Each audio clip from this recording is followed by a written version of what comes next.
Hello everyone, welcome to my YouTube channel. Azir video to joakali video to next part hobo mane moi joakali video to Ganga nodi khonor jitu jor pra ulaise ta hei bikhoy koisilu apnalokok aru ei page tu bujaisilu apnaloke jodi swa nai sabo pare aru ei page tu sale apnaloke Ganga nodi sampurno Ganga nodi khon bujibo paribo aru ei page tu ase Bhagirathi aru Alaknanda log hoi pasta প্ৰয়াগৰ সৃষ্টি কৰিছে এই পাঁচটা প্ৰয়াগ ভালদৰে আলোচনা কৰা হৈছে আপোনালোকে এই ভিডিওটো চোৱা নাই যদি চাই লব আৰু এটা প্লেলিষ্টে বনাই দিম বুলি ভাবিছো গতিকে আপোনালোকে মানে চাবলৈ ভাল পাব কাৰণ এই চেনেলটোত মোৰ বহুত মানে মিক্সিং ভিডিওছ আছে গতিকে আপোনালোকে বিচাৰি ফুৰিবলৈ দিগদাৰ হ'ব সেইবাবে মই প্লেলিষ্ট এটা বনাই দিম আৰু আজি গংগা নদী এই ভগীৰথী আৰু অলকনন্দাৰ উলোৱাৰ পৰা এই দখৰ আজি এই ভিডিওটোত আলোচনা কৰিম গতিকে ভিডিওটো আৰম্ভ কৰো হক এতিয়া গংগা নদীখন জৰ পৰা মানে আমি এৰিছিলো হেখিনি পৰা আকৌ মই আজি আকিম গতিকে প্ৰথমতে এটো লম আৰু এটো হৈছে উত্তৰাখণ্ডৰ পৰা ওলাইছে আৰু ইয়াতে আপোনালোকে এনেকৈ আকি লব এক্সাক্ট হোৱা নাই বাৰু কিন্তু ইমান মেপিংত মানে এক্সাক্ট হবলৈ দৰকাৰ নাই কিন্তু যাতে বৰ্ডাৰ যত পৰিছে হেইবিলাক হুমালে হল গতিকে উত্তৰাখণ্ডৰ পৰা ওলাইছে আমি সকলো জানো হেখিনি পৰা আৰু ইয়াৰ পিছতে আমি গংগাৰ যিবিলাক উপনৈ আছে হেবিলাক আমি ইয়াতে কভাৰ কৰিম আৰু প্ৰথম যিখন উপনৈয়ে লগ লাগিছে হেইখন এইফালৰ পৰা আহি এনেকৈ আৰু এইখনক কয় ৰামগংগা বুলি মই এখিতে নামটো লিখি দিছো ৰামগংগা আৰু ৰামগংগা আহি লাগেহি ইমান এটো প্ৰয়োজনীয় নাই কিন্তু মই লিখি দিছো কন্নৌজত লাগে এটো আপোনালোকে চাবও পাৰে ইমান গুৰুত্বপূৰ্ণ নহয় এডিয়াৰিৰ বাবে কিন্তু অকনমান মানে হাই লেভেলৰ এক্সামৰ বাবে এইবোৰ চাবলৈ দৰকাৰ এতিয়া ইয়াৰ নেক্সট যিখন মেইন উপনৈ লগ লাগিছে হেখন হৈছে যমুনা আমি সকলোৱে জানো যমুনা ইমানখিনি পৰা ওলাই আৰু ইয়াৰে পৰা এনেকৈ আহি এনেকৈ লগ হয় আৰু এইখন হৈছে যমুনা আৰু যমুনা ওলাইছে যমুনোত্ৰী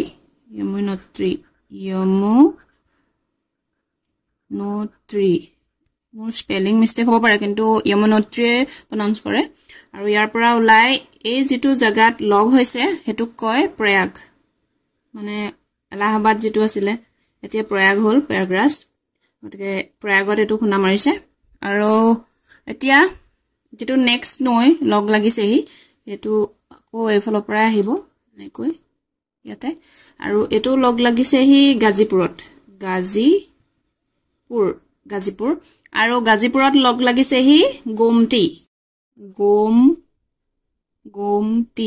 গোমটি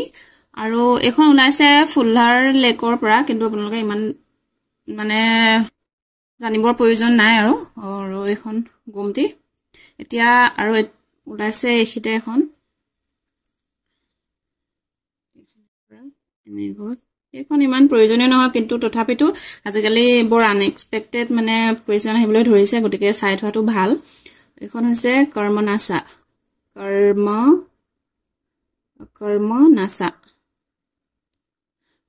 নয় আৰু এখন ওলাইছে কাইমুৰ ৰেঞ্জৰ পৰা কাইমুৰ ৰেঞ্জটো আমাৰ অকনমান প্ৰয়োজনীয় বুলি ভাবো মই কাৰণ এইবোৰ মাউন্টেন ৰেঞ্জ বিলাক আহি থাকে গতিকে মই এটো লিখি দিছো কাইমুৰ ৰেঞ্জৰ পৰা ওলাইছে আৰু এনেকৈ এইবিলাক এনেকৈ জানি থলে মানে বেলেগ প্ৰশ্ন সলভ কৰোতেও মানে সুবিধা হয় কোত কোনটো আছে সেইবাবে জানি থোৱাটো ভাল এতিয়া ওপৰৰ পৰা আৰু এখন নৈ লগ লাগিছে নেপালৰ পৰা যেটো এনেকৈ মই এটো নেপাল লিখি দিছো ইমান সৰু নহয় বাৰু তথাপিতো আৰু মানে আপোনালোকে বুজিব যে এইখিতে নেপাল আছে আৰু নেপালৰ পৰা এনেকৈ ওলাইছে আৰু গংগা নদীত লগ হৈছে এখন হৈছে ঘাগৰা আৰু ঘাগৰাখনক অলপ আগলৈ সৰায়ু বুলিও কয় মানে একেটা নদীয়ে সৰায়ু আৰু সৰায়ু নদীৰ পাৰত কোনখন মেইন সিটি আছে, এখন সিটি আছে মানে প্ৰমিনেন্ট সিটি, গতিকে কোনখন আছে আপোনালোকে কমেন্টত জনাব। এতিয়া চৰাইও এইখিনিত চাপৰাত লগ হৈছেহি, চাপৰা নামৰ জেগাডোখৰত এইখিনিত গংগা নদীৰ লগত লগ হৈছে। এতিয়া এইফালৰ পৰা আৰু এখন আহে, ইমান মনৰ পৰা হ'ব এনেকৈ। এইখন হৈছে সোণ নদী, সোণ নদী, আৰু এইখন ওলাইছে অমৰকন্তকৰ পৰা, অমৰকন্তক একেটা শব্দই বাৰু, অমৰকন্তকৰ পৰা ওলাইছে, মেঘাল ৰেঞ্জ আছে ইয়াতে। আৰু এইখনৰ মানে আৰু এখন নদী আপোনালোকে সোণৰ উপনৈ হিচাপে জনাটো দৰকাৰী, কাৰণ সেইখনো কেতিয়াবা অহা দেখা যায়, আৰু সেইখনো আপোনালোকে ইয়াতে জানিব পাৰিব। এইখন গংগাৰ উপনৈ নহয়, সোণৰহে উপনৈ, আৰু এইখন লগ লাগি দুইখন মানে গংগাত পৰিছেগৈ। এইখন হৈছে ৰিহান্দ ৰিভাৰ, আৰু ৰিহানখন ছত্তীশগড়ৰ পৰা ওলাইছে। এইবিলাক ইমান ডিপলি জনাত আপোনালোকৰ যদি কনফিউজন লাগে তেতিয়াহ'লে আপোনালোকে মেইন নদীকেইখনেই মানে জানি থব, কিন্তু জেগাডোখৰ গম পালে মানে নৈখন ক'ৰ পৰা ওলাইছে তেতিয়া ধৰিব পাৰি যে মেপত কোনখিনিত নৈখন আছে, তেতিয়া সুবিধা হয়। ছত্তীশগড়ৰ পৰা ওলাই ৰিহান নদীখন সোণত লগ লাগিছে, আৰু সোণ একেবাৰে গংগাত পৰিছেগৈ। আৰু গংগা সোণ যিটো লগ লাগিছে সেইটো পাটনাত লগ লাগিছে, পাটনা। আৰু এতিয়া আৰু এটা নদী লগ লাগিছেহি নেপালৰ পৰাই, এইখিনিৰ পৰা এনেকৈ আহিছে। আৰু এই নদীটোৰ নাম হৈছে গণ্ডক।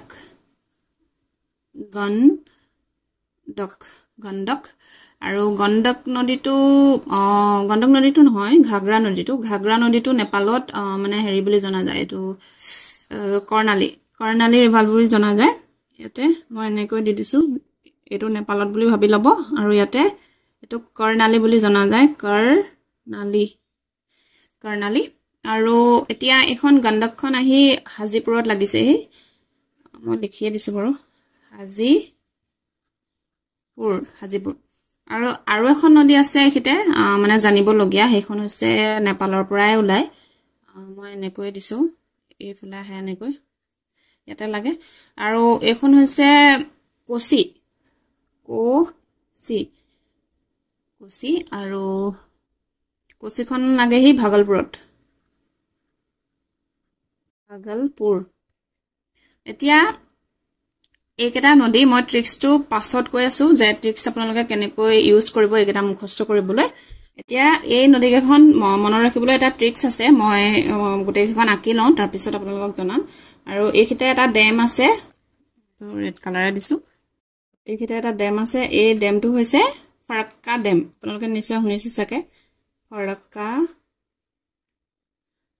ডেম। আৰু ফাৰাক্কা ডেম ৱেষ্ট বেংগলত আছে। আৰু এতিয়া এইটো ডেমো আহি থাকে প্ৰায় নাম। এতিয়া মই যিটো মানে যিহেতু বাংলাদেশত সোমালে ইমান মনৰ পৰা, গতিকে বাংলাদেশত সোমোৱাৰ পিছত গংগা নদীখনক কোৱা হয় পদ্মা। আপোনালোকে ভাবি ল'ব যে এখন বাংলাদেশ, আৰু পদ্মা হোৱাৰ পিছত এনেকৈ গৈ পেলাই এটা ডেল্টা ক্ৰিয়েট কৰিছে, সেই ডেল্টাটোৰ নাম হৈছে সুন্দৰবন ডেল্টা, সেইটো হৈছে বিগেষ্ট ডেল্টা। আৰু আপোনালোকে নিশ্চয় শুনিছে চাগে,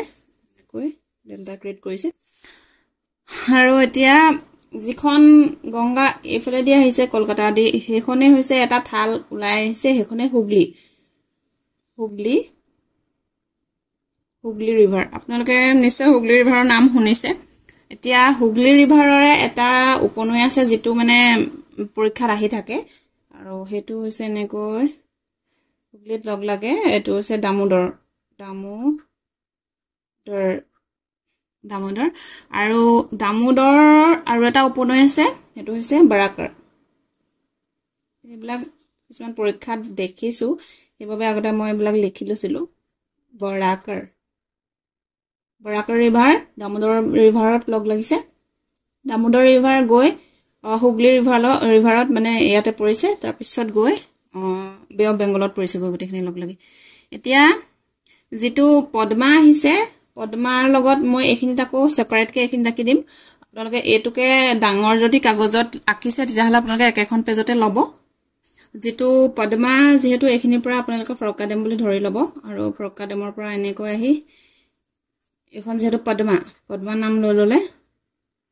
আৰু পদ্মাৰ লগত আমাৰ ব্ৰহ্মপুত্ৰ যেহেতু এইফালৰ পৰা আহি লগ লাগেহি সেইখন হৈছে যমুনা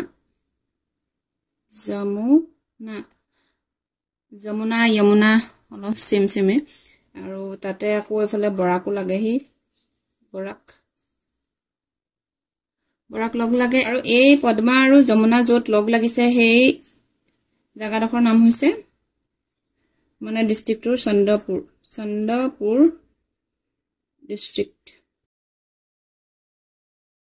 ডিস্ট্ৰিক্ট আৰু এতিয়া আপোনালোকে নিশ্চয় জানে যে পদ্মা আৰু যমুনা লগ লাগি এইখনক কয় মেঘনা যিখন বাংলাদেশৰ আটাইতকৈ ডাঙৰ নদী মেঘনা এইখিনিয়ে যিখিনি মানে উপনৈ একেবাৰে মোস্ট ইম্পৰ্টেন্ট হয় আৰু আছে সৰু সুৰা কিন্তু ইমান জানিবলগীয়া প্ৰয়োজন নাই আৰু এইবিলাক মানে সচৰাচৰ আহি থকা দেখা যায় আৰু বিশেষকৈ এই নামবিলাক বহুত কনফিউজন হয় এনেকৈ যদি আঁকি লয় তেতিয়াহ'লে কোনটো ৰাজ্যত সোমালে বেলেগ নাম লয় কিছুমান এতিয়া বা কোনোবা এখন কান্ট্ৰিত সোমালে বেলেগ এটা নাম লয় গতিকে তেনেকুৱা ক্ষেত্ৰত আপোনালোকৰ কনফিউজন দূৰ হ'ব যদি এনেকৈ আঁকি লয় এতিয়া যেটো ট্ৰিক হয় সেইটো হৈছে 4G মানে আপোনালোকে 4G যেটো এইফালৰ পৰা আহিলে যেহেতু এইফালৰ পৰা বৈ আহিছে নৈখন তেতিয়াহ'লে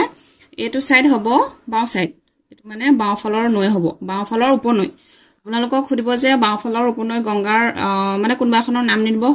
তিনিখন দিলে ধৰক এখন বেলেগ দিলে গতিকে কোনখন বাওফালৰ উপনৈ নহয় তেনেকৈ দিব পাৰে গতিকে এইটো সাইড বাওফাল হ'ব আৰু নৈখনৰ যোনফালে বৈ যায় সেই সাইডটোৰ ফালে মানে ধৰিব লাগিব কাৰণ যদি নৈখন এইফালে বৈ গ'লহেন তেতিয়াহ'লে বাও সাইড এটো হলদেন গতিকে এতিয়া বাও সাইড এটো হ'ব বাওফালৰ নদীকিখন মুখস্থ কৰিবলৈ আপোনালোকে 4G টো ল'ব 4G মানে হৈছে এটা G4টা মানে মই ইয়াতে লিখি দিছো G ঠিক আছে এতিয়া প্ৰথম যেটোত আহিলে ৰামগংগা এটো আৰ আছে বাৰু কিন্তু গংগা আছে যেটো ৰামগংগা এটা যেটা আহিলে গোমতি আপোনালোকে সিৰিয়ালি মানে নামগিটা লিখিব গোমতি আগত লিখি ৰামগংগা পিছত নিলিখিব কাৰণ খেলিমেলি লাগি যাব তেতিয়া এটো কাৰণে সিৰিয়ালি লিখিব তেতিয়া গম পাব যে কোনখন নৈ কোনখিনিত আছে সিৰিয়ালি এতিয়া ইয়াৰ পিছত আহিলে ঘাগৰা তাৰ পিছত আহিলে গণ্ডক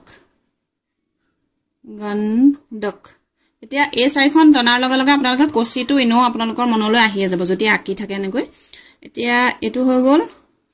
বাওফালৰ লেফট সাইডৰ আৰু এটা ৰাইট সাইডৰ হ'ব যশোদা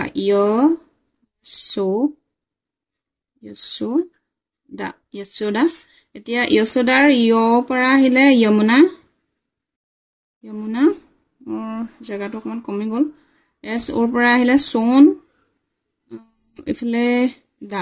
ডি এ পৰা আহিলে দামোদৰ এতিয়া দামোদৰখন ডাইৰেক্ট কিন্তু গংগাৰ উপনৈ নহয় হুগলিৰহে উপনৈ কিন্তু মানে এটা পাৰ্টে যেহেতু হুগলি গংগাৰ গতিকে এখন একে ধৰা হয় গতিকে এনেকৈ চাব আৰু বাকি যিকিখন থাকি গৈছে সেইখন আপোনালোকৰ এইখন মনত আহাৰ লগে লগে আপোনালোকে মনলৈ আহিয়ে যাব যে কোনকিখন ক'ত আছিল গতিকে এটো ভিডিও এখিনতে আছিল যিখিনি গংগা নদী মই এখন নিজে আঁকি লৈছিলো আৰু যেটো আগৰ আপোনালোকে ভিডিও দেখিছিলে সেইখিনি মই নিজে আঁকি লৈছিলো আৰু আপোনালোকৰ লগত শেয়াৰ কৰিলো বহুতে নোটছ শেয়াৰ কৰিবলৈ কৈছে কিন্তু আপোনালোকে এনেকৈ কৰাৰ পিছত নোটছ বিলাক নিজে বনাব নোটছ নিজে নবনালে আপোনালোকৰ আৰু পৰীক্ষালৈ বহুত টাইম আছে গতিকে নোটছ এতিয়াৰ পৰা বনাবলৈ কোনো ধৰণৰ চিন্তা নাই গতিকে নিজে বনাব নোটছ আৰু এনেকৈ কৰাৰ পিছত আপোনালোকে নোটছ লিখি অকনমান কষ্ট কৰিবই লাগিব আৰু তেনেকৈ নোটছ বনাই ল'ব আৰু ৰেগুলাৰ এইবিলাক ৰিভিজন কৰিব গতিকে এইটো ভিডিওত আপোনালোকক গংগা নদীৰ সেকেন্ড পাৰ্টটো দিলো আৰু ফাৰ্স্ট পাৰ্টটো আপোনালোকে চোৱা নাই যদি চাব নেক্সট মই নয়ে লৈ আহিম সেই নৈখন হৈছে যদি পাৰো তেতিয়াহলে সিন্ধু নদীয়ে লৈ আহিম আৰু নহলে ব্ৰহ্মপুত্ৰ আনিবলৈ চেষ্টা কৰিম আৰু এতিয়া ভিডিওটো এখানে সামৰি মাৰিছো আকৌ নতুনটা ভিডিওতে লগ পাম বাই বাই